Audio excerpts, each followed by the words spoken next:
If you're experiencing a server timeout error in Red Dead Redemption 2, follow these steps to troubleshoot and resolve the issue. This guide will help you get back into the game quickly. Step 1. Check server status.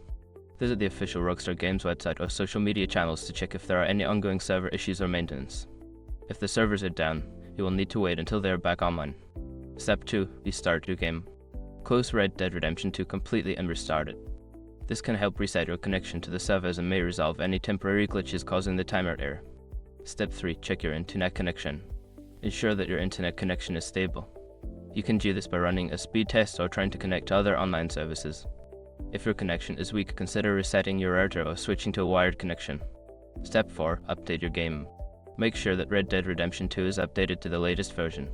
Check for updates on your gaming platform PC, Xbox, PlayStation, and install any available patches, as these often include fixes for connectivity issues.